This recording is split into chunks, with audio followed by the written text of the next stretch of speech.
Hello, my name is Nicodemus Hoffman, and I'm going to show you how I made this box here. This is a Douglas fir chest I made out of 2x12 material that I planed down to 1 inch. You'll see these little black spots here. Those are masonry nails. They're really only serving an aesthetic purpose because the rest of it is assembled using brad nails. I don't personally like the color the hinges came out to be, but that's still wet. This is what I had on hand. I used one 2x12x8. It's not ideal. You could probably do the same thing with a 2x6x8, though you would prefer to use rough sawn and plane it down.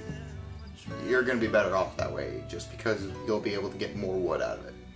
Now, without further ado, I'll rewind the time for myself and show you how I got it done. Well, we're going to start this project with cutting the pieces into length. We're going to do 4 12-inch pieces of this 2x12 and 2 13-inch pieces. I ended up cutting these down a lot more on the table saw, which is more precise, but I was originally going to do it as a 12x12x12 box. You're going to see in a moment when I plane things down how that was going to work out, but it didn't quite work that way.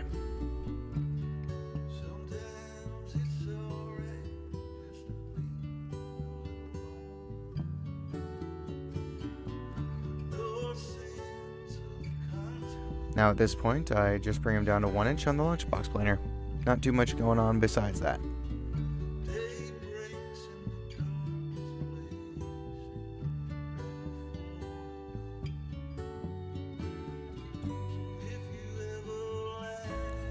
Now here on the table saw is where things got kind of complicated. I was originally going to have one piece that was 10x10x10 and one piece that was 10x12.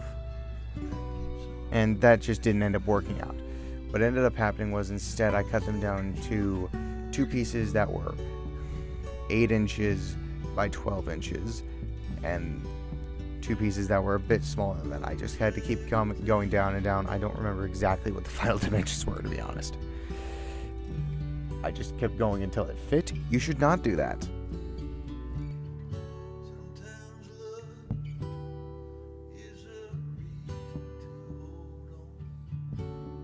Now here with assembly, everything's pretty self-explanatory. Make sure you have your combination square handy or your framing square. Technically I used both. And put a little bit of glue, press them together, finish nail. Double check your square every time and you won't have any problems here.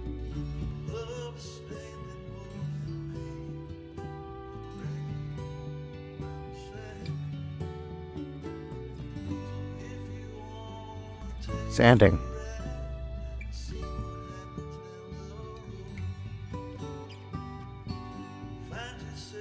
Alright, next up is the nerve-wracking part. You take your table saw, you set the blade to max height, you choose how tall you want your top to be, set your fence to that tall, and then you run all 4 sides. I don't know of a jig that makes this less sketchy.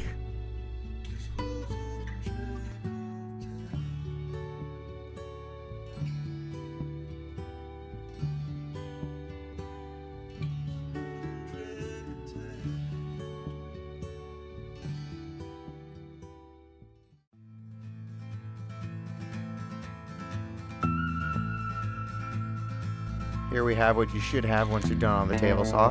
Just the 2 pieces. You're going to need to sand this more.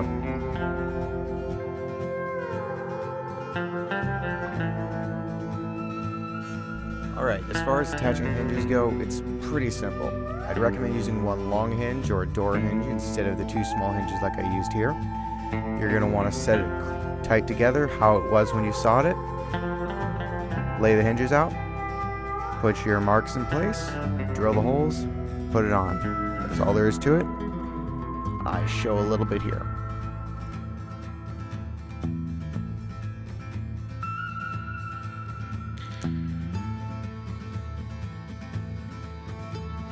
As far as finish goes, it's just wiping on some plain polyacrylic here. I use matte. You can use satin or gloss without any issues.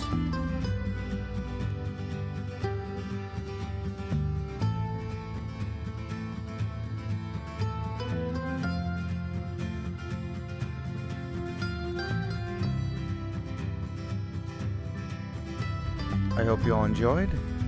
Have a good rest of your days. God bless.